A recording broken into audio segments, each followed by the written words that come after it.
ladies and gentlemen, I'm meadsy69. Welcome back to the channel. In today's video, we are going to look at this big beast right here, the T110E3. What an amazing machine this tank is, and Wargaming's recently gave it another legendary camouflage. Now, I do like what Wargaming are doing.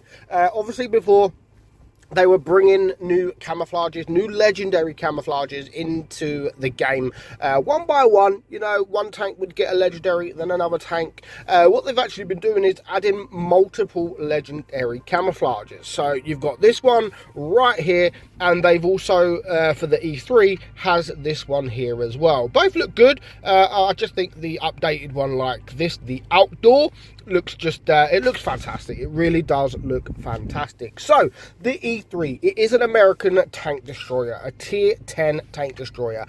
Used to be, in fact, one of the worst tanks in tier 10. One of the worst, like, TDs, just overall, it was really, really bad. Now, it's scary. It's one of those few tanks that when it comes in front of you, it is a scary tank. And there's not many, to be honest, there's not many tanks like that in tier 10. When you come around a corner and you see an E3 staring at you, it's scary. Not just that, but when you join a battle, and you look at the enemy team, you're like, oh shit, they got an E3. And like I said, there's not many tanks in the game that are like that. You sit there and look, yeah, okay, they got that. It can be dangerous, but it's okay. But the E3 is actually a very scary tank. That's because of the gun, you know, the armor profile, which is 305 millimeters on the front of your hull, very, very strong. The lower plate is slightly weaker, so you can be penetrated frontally, and there's some few weak spots, but not that many on this tank. The hatch also is quite strong.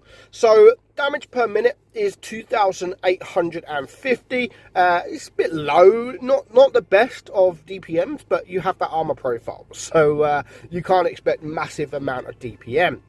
Reload time is 14.3. Penetration is 285 on your AP3, 75 on your APCR, and 90 on your HE. So to be honest, you don't need to run calibrated shells. You do have enough pen. I would prefer the DPM with the rammer. So you've got a 680 alpha. So recently Wargaming have upped the alpha, so it is a little bit more scarier at 680. The APCR is 580, and the HE is 1020. Aim time 4.1, dispersion 0.344, and it does have 8 degrees of gun depression with a top speed of 35 kilometers per hour. So it's not the quickest, I do admit it isn't the quickest of tanks, but you do have that speed boost. So you can get into the game just that little bit quicker. So at the start of the game, or at the start of the battle, if you use that speed boost, like you can see here, we are going quite quick. Now, the thing with the E3, yes, it's a tank destroyer, but honestly, I probably wouldn't play this tank like a tank destroyer.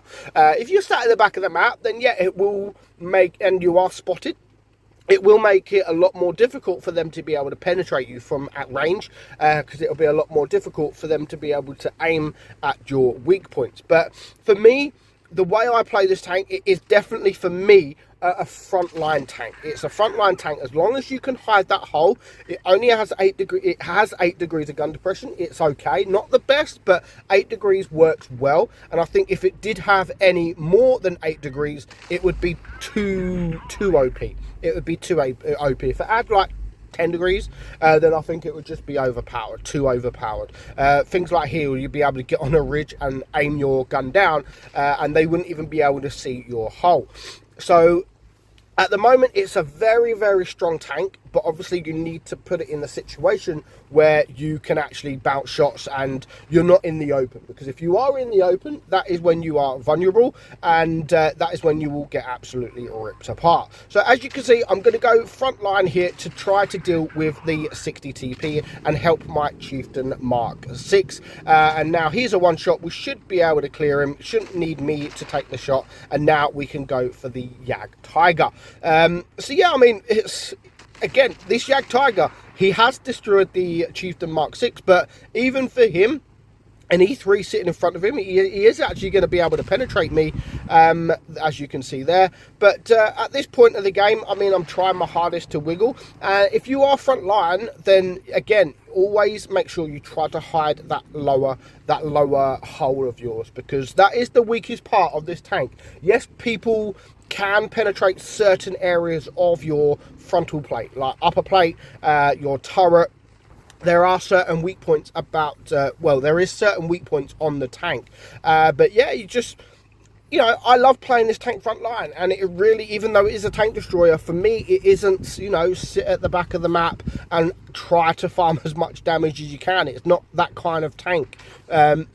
It is a frontline tank. If you play it like a heavy, then you will be playing it right, because that is how you're supposed to try it, or that's how you should be playing this tank. As you can see, I haven't bounced anything yet except for that shot there, but I haven't really had the opportunity to bounce shots. So as soon as I got the opportunity, I turn. Mediums will struggle to penetrate you. Even your lower plate, they will still be a struggle to penetrate you. So just don't get caught out.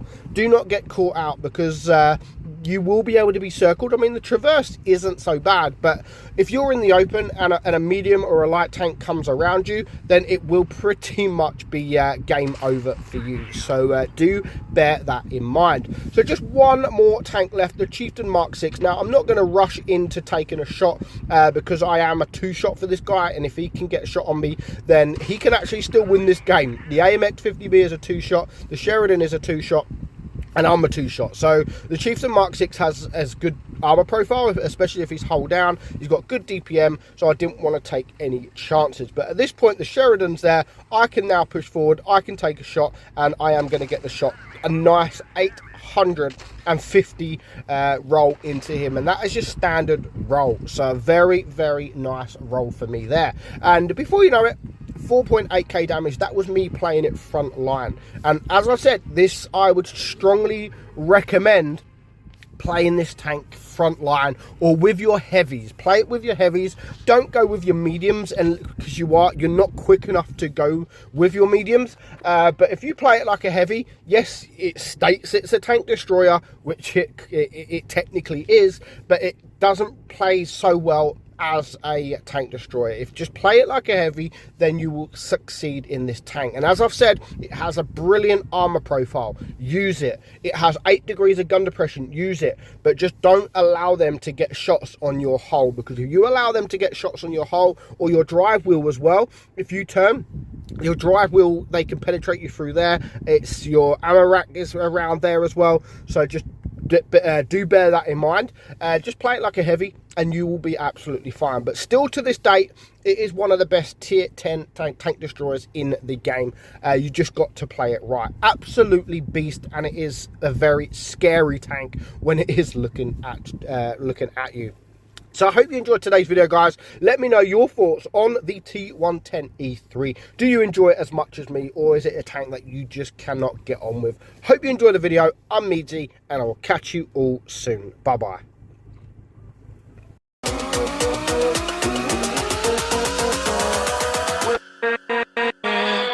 With